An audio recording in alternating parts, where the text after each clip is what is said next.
Class second year subject mathematics और KPK board की जो न्यू बुक है उससे लेक्चर्स का सिलसिला चल रहा है और चैप्टर नंबर 1 जो है फंक्शन एंड लिमिट्स, इसकी एक्सरसाइज 1.2 है। तो आज ये हमारे पास इसका लेक्चर नंबर जो है वो 9 स्टार्ट होगा, लेकिन ये कि एक्सरसाइज को स्टार्ट करने से पहले ये हमारे पास इसका लेक्चर 9 है, लेकिन डायरेक्ट एक्सरसाइज स्टार्ट नहीं हो सकती क्योंकि इसमें बहुत सारी रिलेटेड इन्फॉर्मेशंस हैं जो आपको आनी चाहिए। ठीक है, तो वन बाय वन हम उसको डिस्कस करते हैं, एक एक टॉपिक को डिस्कस करते हैं और समझने की कोशिश करते हैं उसमें कि हमारे पास कौन कौन सी डेफिनेशंस हैं। देखिए, सबसे जो पहले हमारे पास यहाँ टॉपिक है वो है ट्रांसडेंटल फंक्शंस। ठीक है, तो ट्रांसडेंटल फंक्शंस की डेफिनेशन है, ये आपकी बुक को ही मैंने पीडीएफ की शक्ल में लेक्चर में शामिल कर दिया है ताकि डेफिनेशंस आपको क्लियर करवा सकूं। लेकिन ट्रांसडेंटल फंक्शंस को अगर आप इजी वर्ड्स में याद करें तो other than algebraic functions, algebraic functions के अलावा तमाम फंक्शंस जो हैं वो ट्रांसडेंटल फंक्शंस कहलाते हैं। अब अलजेब्रिक फंक्शंस क्या हैं? ठीक है, जिसमें आप वेरिएबल्स यूज़ करते हैं और अलजेब्रिक ऑपरेशंस यूज़ करते हैं, plus minus multiply and divide. ठीक है, तो जो अलजेब्रिक फंक्शंस हैं वो उनको छोड़कर बाकी हम जितने फंक्शंस को आप डिस्कस करेंगे वो ट्रांसडेंटल फंक्शंस में आते हैं। लाइक यहाँ है जी, आप polynomial P of x is a function, ये जैसे कोई किसी भी पॉलिनोमियल की अगर आप डेफिनेशन देखें कि नॉन नेगेटिव पावर्स होनी चाहिए, और ये एक पॉलिनोमियल लिखा है जिसको हम f of x equal to p of x a n x raise to power n plus a n minus one, जैसे ये ए एन है यहाँ पर, ये इसका कोफिशेंट है, यहाँ ए एन माइनस वन कोफिशेंट है, यहाँ ए टू कोफिशेंट, ये कोफिशेंट्स हैं। ठीक है, तो ये एक अलजेब्रिक आपके पास पॉलिनोमियल, जैसे आप सिंपल अगर हम लिखें किसी भी पॉलिनोमियल को तो हम उसको 2x स्क्वायर या 2x क्यूब कर लें माइनस 3x स्क्वायर प्लस 7, ये हमारे पास जस्ट एक पॉलिनोमियल है, इसको हम अलजेब्रिक फंक्शन कह सकते हैं। ठीक है, इसमें होगा क्या कि जो आपको n नज़र आ रहा है पावर में, n इज़ नॉन नेगेटिव, यानी अगर तो वो नेगेटिव पावर आ गई तो फिर पॉलिनोमियल नहीं रहेगा। और जो हाईएस्ट पावर है, यानी जैसे इस वक्त यहाँ पर मैं आपसे कहूँ तो डिग्री क्या है, इस पॉलिनोमियल की जो डिग्री है वो आ रही है 3, यानी डिग्री किसे कहा जाता है, हाईएस्ट पावर को। यहाँ डिग्री इसकी है 3, तो ये आपके पास देखिए कॉन्सेप्ट आ गया कि n जो है वो नॉन नेगेटिव होना चाहिए, और where n is called the degree of the polynomial, जो हाईएस्ट पावर होगी उसे हम डिग्री कहते हैं, और वो टर्म जिसमें वेरिएबल अटैच नहीं होता उसे हम अपनी कांस्टेंट टर्म भी कहते हैं। ठीक है, अब नीचे देखें, कांस्टेंट फंक्शन है पहला, ऐसा फंक्शन जिसमें सिर्फ एक नंबर है, like f of x equal to 2, ये एक कांस्टेंट फंक्शन है, इसमें 2 चेंज हो ही नहीं सकता। अब लीनियर फंक्शन है, ठीक है, जिसमें x सिंपल आ रहा है, यानी एफ ऑफ एक्स की पावर 1 है, x प्लस 1, ये आपके पास लीनियर की एग्जाम्पल है। अगर क्वाड्रेटिक फंक्शन है तो f of x equal to x square plus 3 and some कुछ भी हो सकता है। क्यूबिक फंक्शन है तो वो एक्स क्यूब की एग्जाम्पल पे आ रहा होगा। ठीक है, फिर आ जाते हैं अलजेब्रिक फंक्शंस, जिसको हमने ऊपर भी थोड़ा सा डिस्कस कर दिया। क्या function F of x is called algebraic function, यानी किसे हम अलजेब्रिक फंक्शन कहते हैं, if it can be constructed, यानी जो बनाया जा रहा है यूजिंग अलजेब्रिक ऑपरेशंस, यानी वो एडिशन है, सब्ट्रैक्शन है, मल्टीप्लिकेशन है या डिवीजन है। ठीक है, और टेकिंग रूट्स, यानी जिन पॉलिनोमियल्स, यानी जैसे ऊपर मैंने आपको एग्जाम्पल में कुछ केस लिखे हैं, जिन पॉलिनोमियल्स को आप सॉल्व कर लेते हैं, लाइक एक मैं क्वाड्रेटिक आपको पॉलिनोमियल दूं, आप उसे फैक्टराइज कर लें, उसको क्वाड्रेटिक फार्मूला लगा लें, या एक क्यूबिक पॉलिनोमियल दूं, उसको आप बाय सिंथेटिक डिवीजन सॉल्व कर लें, जिनके रूट्स ले लेते हैं। ठीक है, उन्हें हम कहते हैं अलजेब्रिक फंक्शंस।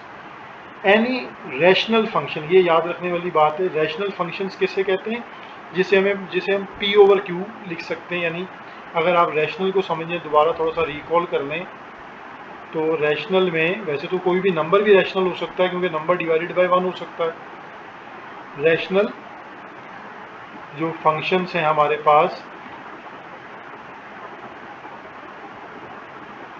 वो क्या होते हैं, P of x over Q of x, यानी डिवाइड हो रहे होते हैं, या उनको in the form of division लिख सकते हैं। और अगर 2 divide by 1, 3 divide by 1, x divide by 1, ये सब रैशनल है। तो ट्रांसडेंटल को हमने ऊपर डिस्कस कर दिया कि functions that are not algebraic, यानी जो अलजेब्रिक अब नहीं है वो क्या रह गए, ट्रांसडेंटल हो गए। जैसे ट्रिग्नोमेट्रिक फंक्शंस बन गए, हाइपरबोलिक फंक्शंस आ गए, एक्सपोनेंशियल फंक्शन आ गए, ई इन्वॉल्व हो गया, लोगैरिथम यानी लॉग इन्वॉल्व हो गया, ये सब ट्रांसडेंटल फंक्शंस हैं।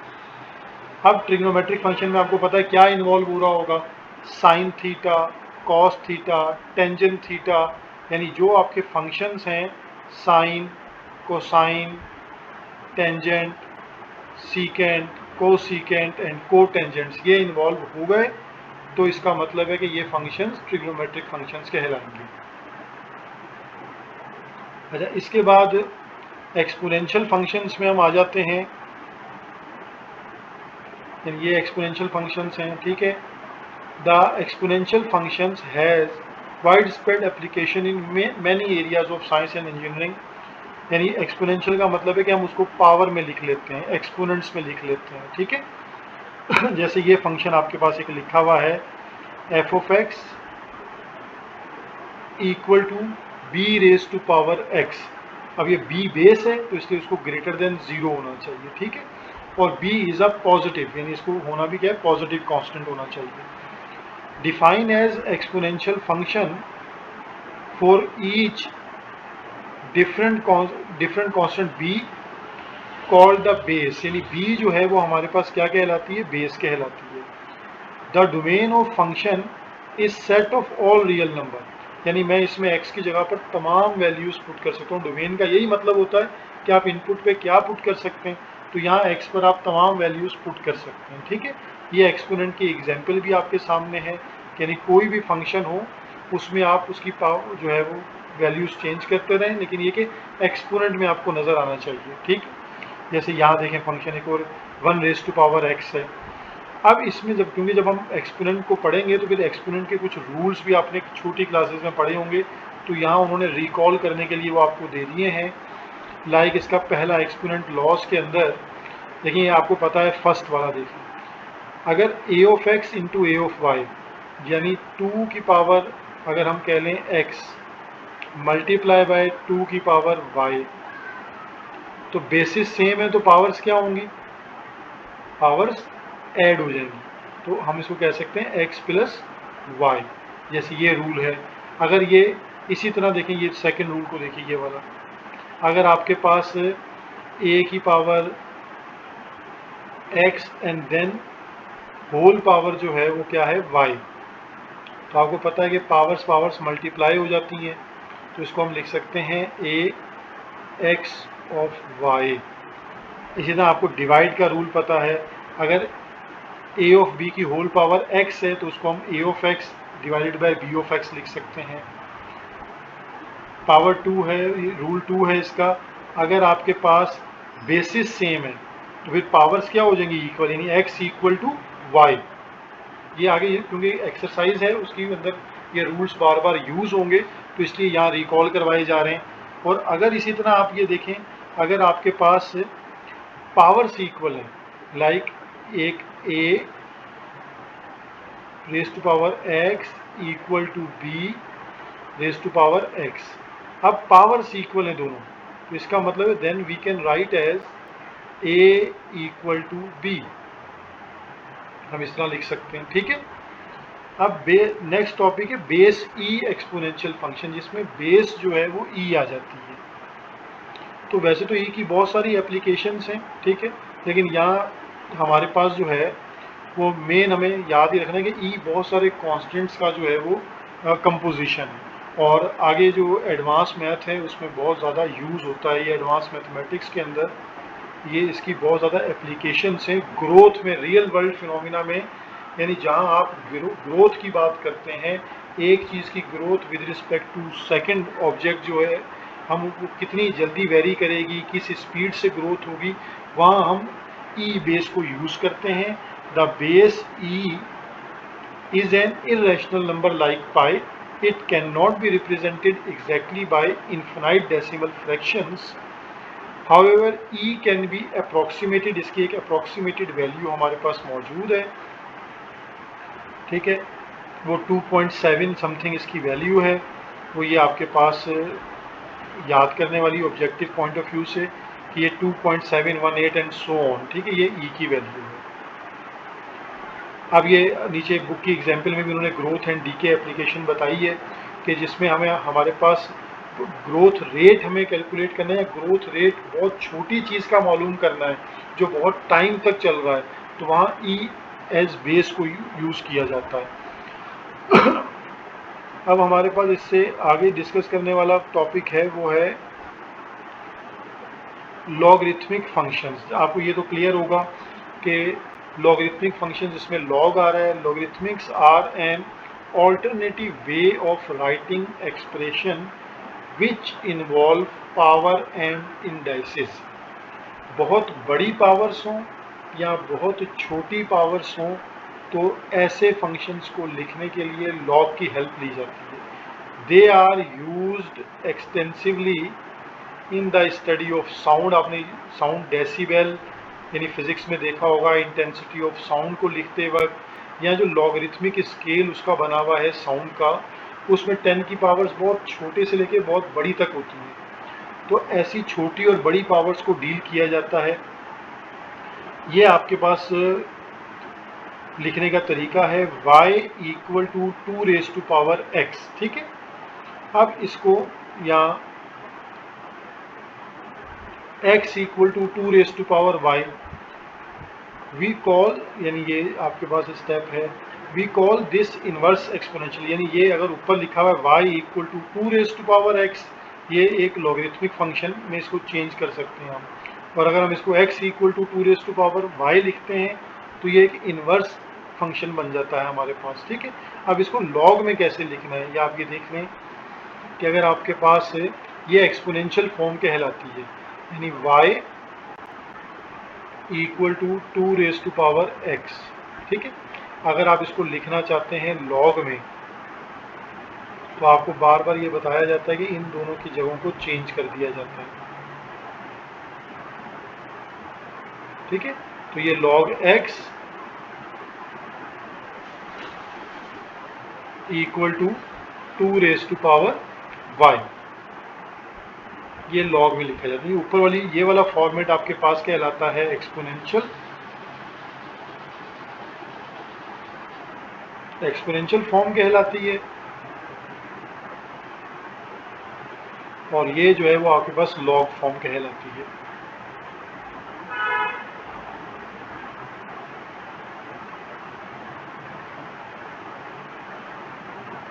ठीक है। अब ये देखें, ये भी एक्सप्लेन हो गया कि लॉगरिथमिक किसको कहते हैं, उसको लिखा कैसे जाता है। और एक और चीज़ आपको याद रखनी है इसमें, वो ये है कि कॉमन लोगैरिथम में आपको याद रखना है कि इसकी बेस 10 होती है, यानी कॉमन लोगैरिथम और ऑल्सो ब्रिक्सियन लोगैरिथम्स और लोगैरिथम विद बेस 10, जिसकी बेस जो है वो आपके पास क्या रहती है, 10 रहती है। और लोगैरिथम टू द बेस 10, ठीक है, यानी उसको लिखने का तरीका ये होता है आपके पास y इक्वल टू लॉग,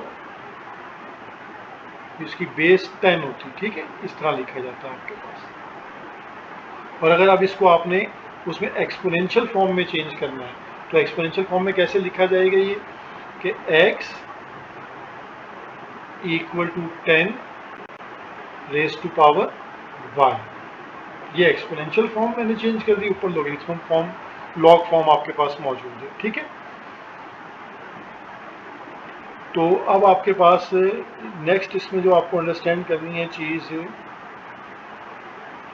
वो है नेचुरल लॉगरिथम ये भी आपने क्लास 10th में या 9th में पढ़े हैं, सिर्फ रिकॉल करने हैं कि natural logarithm means are also called Napier, जो लोगैरिथम हमारे पास कहलाता है ये are logarithm with base e, इसकी बेस ई होती है। कॉमन लोगैरिथम की बेस जो है वो 10 होती है। तो ये देखें logarithm to the natural base e को हम कैसे लिखते हैं, y equal to ln x। अब ये मैं आपको यहाँ पे भी स्टेप बैक करके इसका एक्सप्लेन कर देता हूँ। जैसे y equal to ln x। अब अगर आप दोनों तरफ e बेस ले लें, ठीक है, ये हो जाएगा e of y equal to e ln x। ये ln और e एक दूसरे को कैंसिल कर देते हैं, दैट्स वाई हम लिख सकते हैं कि e equal to e of y।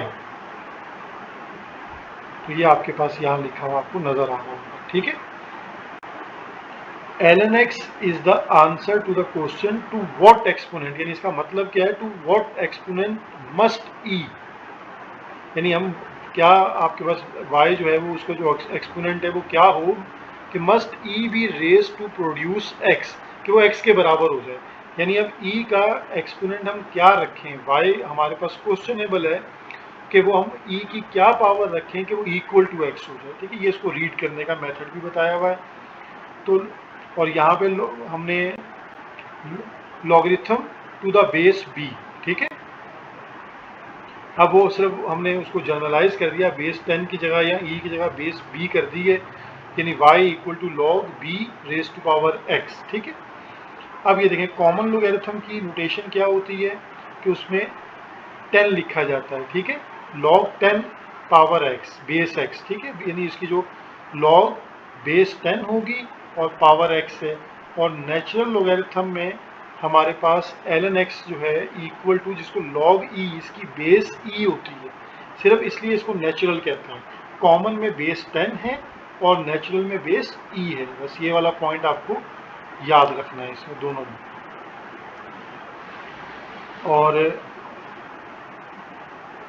Next हमारे पास देखें फिर अगेन जो है वो इक्विवेलेंस है कि लॉगरिथमिक एक्सपोनेंशियल रिलेशनशिप। जैसे अगर हमारे पास ये फर्स्ट वाला है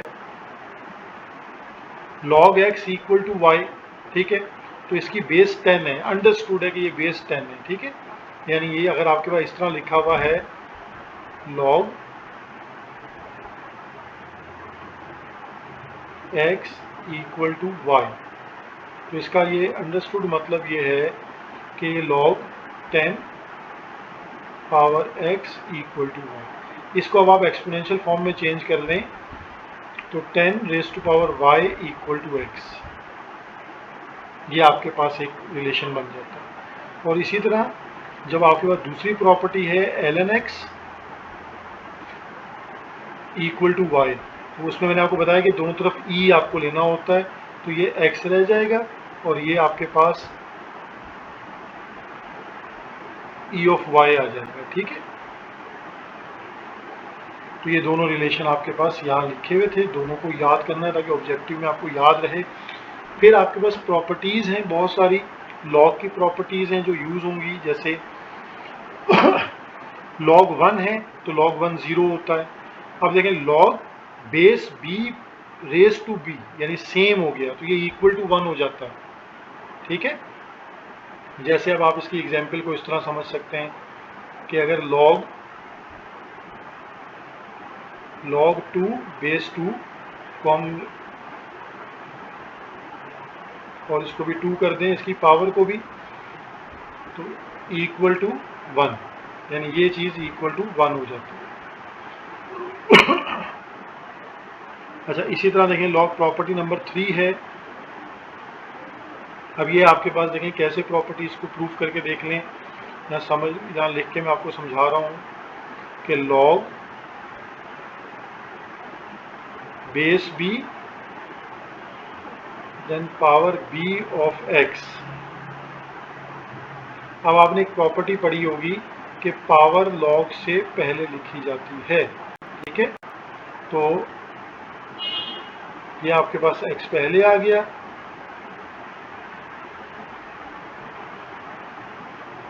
और ये log b यानी log base b power b जो है वो इक्वल टू 1 हो जाता है, तो ये इक्वल टू x हो जाएगा। ठीक है, तो ये हमारे पास हम कह सकते हैं कि ये प्रॉपर्टी नंबर 3 थी। अच्छा, बाकी log की आपको मल्टीप्लाई वाली प्रॉपर्टी याद होगी कि अगर log base b m n दो आपके पास वैल्यूज मल्टीप्लाई में हैं तो लॉग में एडिशन में लिखी जाती है, और अगर डिवीजन में हो तो उसे माइनस में लिखा जाता है। ठीक है, ये प्रॉपर्टी नंबर आपके पास 5 और 6 है इसकी। ये मल्टीप्लाई की प्रोडक्ट प्रॉपर्टी कहलाती है, और ये हमारे पास जो है वो 6 है, ये डिवीजन की प्रॉपर्टी है जो ज़्यादा यूज़ होगी। ये पावर लॉग थी, पावर प्रॉपर्टी, जिसको मैंने बता दिया कि पावर हमेशा लॉग से पहले लिखी जाती है। ठीक है, और एक आपके पास प्रॉपर्टी 8 है, जिसमें अगर दोनों तरफ आपके पास लॉग सेम हो तो वो कैंसिल आउट हो सकते हैं। Log b base raise to m and log b base raise to n, तो लॉग कैंसिल हो जाएंगे तो एम इक्वल टू एन। ये प्रॉपर्टीज़ भी आगे क्वेश्चन सॉल्व करने में बहुत ज़्यादा यूज़ होंगी। ठीक है, ये देखें क्वेश्चन भी आपको नज़र आ रहे होंगे, एग्जाम्पल्स में लॉग के क्वेश्चंस हैं। इसके बाद आपके पास आ जाते हैं हाइपरबोलिक फंक्शंस। तो हाइपरबोलिक फंक्शंस आपको सिर्फ याद इतना रखना है, वैसे तो इसकी बहुत वाइड एग्जांपल्स हैं। ठीक है, फिज़िक्स में बहुत ज़्यादा यूज़ होते हैं जब ये पैराबोलिक ग्राफ्स को हम पढ़ते हैं या हाइपरबोलिक ग्राफ्स को पढ़ते हैं, तो मैथ में, फिज़िक्स में ये बहुत ज़्यादा यूज़ होते हैं फंक्शन। इस वक्त आपको इसको सिर्फ फार्मूले की हद तक याद करना है कि जो हाइपरबोलिक फंक्शंस हैं, ठीक है, ये इनके ये देखें, इसको पढ़ा जाता है ये sine hyperbolic x equal to e raise to power x minus e raise to minus x divided by 2। यानी ये फार्मूला आपके पास, अगर थोड़ा सा ऐसा लग रहा है जैसे साइन का एरर ना नज़र आए आपको, तो ये फार्मूला है sine h x equal to e raise to power x minus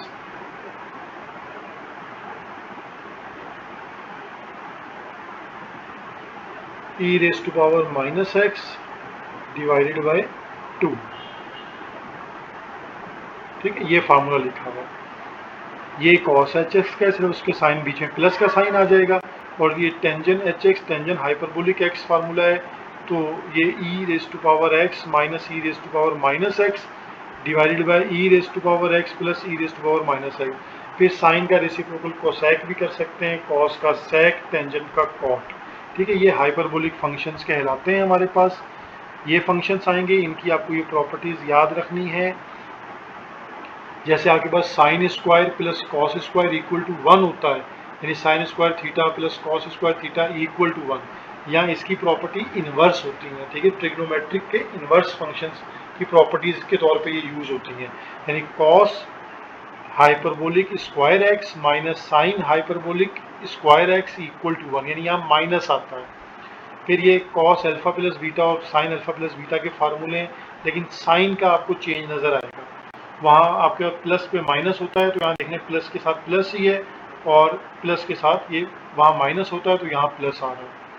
the name hyperbolic function comes from the fact that the function sin ht and cos ht play the same role in parametric equation। Parametric अभी आगे आएंगी equation. इस वक्त आपको ये याद रखना है कि ये प्रॉपर्टीज़ हैं इसकी, ये फार्मूले यूज़ होंगे हमारे पास। तो ये तीन प्रॉपर्टीज़ ये हो गई, और sine h x, cos h x, tangent h x, और इनके रेसिप्रोकल के फार्मूले आपको याद होने चाहिए। ठीक है, और अब इसके बाद हमारे पास आ जाएंगी पैरामेट्रिक इक्वेशन। तो ये पैरामेट्रिक इक्वेशंस में भी देखें, ये कॉन्सेप्ट में आ जाए पैरामेट्रिक इक्वेशंस। पहले तो ये अंडरस्टैंड कर लें कि ऐसी इक्वेशंस जो थर्ड वेरिएबल पे डिपेंडेंट होती हैं, जैसे ये आपको नज़र आएंगी x equal to cos t, यानी अब t एक वेरिएबल है, देखें ये देखें x equal to cos t और y equal to sine t, यानी x और y जो है वो एक थर्ड वेरिएबल पे डिपेंडेंट होते हैं। तो ऐसे ही यहाँ थीटा पे डिपेंडेंट होंगे, यानी आपको यहाँ t नज़र आ रहा होगा ऐसी इक्वेशंस में, या आपको थीटा नज़र आ रहा होगा। तो ऐसी हम इक्वेशंस को हम पैरामेट्रिक इक्वेशंस कहते हैं, ठीक है। तो हाइपरबोलिक हो गई, जस्ट आपको इसमें ज़्यादा डिटेल नहीं है इसलिए मैं बहुत डिटेल में नहीं गया, कि जस्ट आपको फार्मूले याद होने चाहिए। पैरामेट्रिक में आपको अंडरस्टैंड करना है ऐसी इक्वेशन जिसमें एक्स वाई एक थर्ड वेरिएबल के ऊपर डिपेंडेंट होते हैं, ठीक है। इसी की तरह हमारे पास आगे एक छोटा सा कॉन्सेप्ट और आ जाता है, ये ऑब्जेक्टिव में भी पूछा जाता है, एक्सप्लिसिट एंड इम्प्लिसिट फंक्शंस, ठीक है। ये आपको नजर आ रहे हैं। अब देखें यहाँ आपको ये एक फंक्शन नजर आ रहा है y equal to x square plus 3, ठीक है। एक ये नजर आ रहा है y equal to sine x, और एक है y equal to e raise to power 3x minus 2x। इन सब में x एक तरफ है और y एक तरफ, यानी y हमारा सब्जेक्ट है, x हमारा इंडिपेंडेंट वेरिएबल है, y हमारा डिपेंडेंट वेरिएबल है। और y को हम कहते हैं कि y सब्जेक्ट है, तो y इक्वल टू सारी x की टर्म्स एक तरफ है। If y is equated to an expression involving x terms, यानी y को मैं इस तरह इक्वेट कर लूं कि जो जितनी टर्म्स x की इन्वॉल्व हो रही हैं वो एक तरफ हैं, then we say that y is expressed explicitly. Clear हो गई बात, यानी y एक तरफ है और x की तमाम वैल्यूज दूसरी तरफ हैं। तो ऐसी हमारे पास जो फंक्शंस या जो आएंगे उन्हें कहते हैं एक्सप्लिसिटी, यानी एक्सप्लिसिट फंक्शंस। और इसके ओपोजिट अगर बात हो, यानी मिक्सचर हो जाए आपके पास, कैसे, ये देखिए y equal to x square minus y cube plus sine x minus cos y, ठीक है। अब ये जो पूरा आपके पास एक फंक्शन है, इसमें x और y को अलग अलग करना बहुत मुश्किल केस है, इसे कहते हैं इम्प्लिसिटी। नेक्स्ट देखें, साइन एक्स वाला जो आपके पास आ रहा है, sine into x plus y plus e of x plus e raise to power minus y equal to x cube plus y cube. अब यहाँ पर आप इसको ब्रेक नहीं कर सकते कि इसको y को एज सब्जेक्ट अलग कर लें और x को अलग कर लें, तो ये कहलाते हैं इम्प्लिसिट फंक्शंस।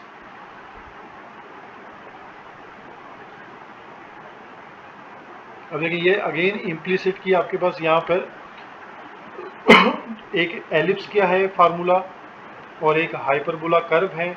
आपने पैराबोला का क्योंकि नाम सुना हुआ है, तो क्योंकि प्रोजेक्टाइल मोशन पढ़ा है, तो जिस तरह सर्किल एक हमारे पास कर्व है और इसी तरह एक पैराबोला है, एक नेक्स्ट एलिप्स है और हाइपरबोला। इस बुक में आप डिटेल में डिस्कस करेंगे, ये उन दोनों के फॉर्मूले हैं।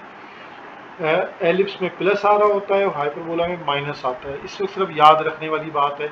अगेन पैरामेट्रिक इक्वेशंस हैं, आपको इसमें जो है वो थर्ड वेरिएबल देखें, अगेन t नज़र आ रहा होगा, x equal to f of t, यानी फंक्शन का वेरिएबल t होगा और y का भी t, यानी दोनों किसी एक नेक्स्ट वेरिएबल पे डिपेंडेंट हो गए, दोनों की वैल्यूज t पे डिपेंडेंट हो गई, ठीक है। इन्हें हम कहते हैं पैरामेट्रिक इक्वेशंस।